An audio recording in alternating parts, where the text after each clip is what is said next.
Friends, welcome back to the new video guys and my YouTube channel guys. Today friend we are going to talk about guys Infinix phone Wi-Fi setting guys, and today video title is guys how can we unpair Wi-Fi network in our Infinix phone device. Friends, we want to unpair guys your Infinix phone Wi-Fi network. So how can we unpair it today friends? I will show you. I will tell you in this video. So before starting video friends, first of all go and subscribe the channel guys. Click the bell icon, like the video. Friends, now let's see how can we unpair Wi-Fi network.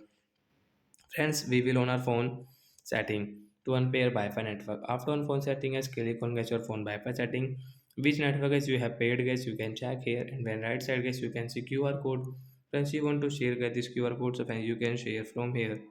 So guys we will click on guys this forget option guys, tap here to unpair it.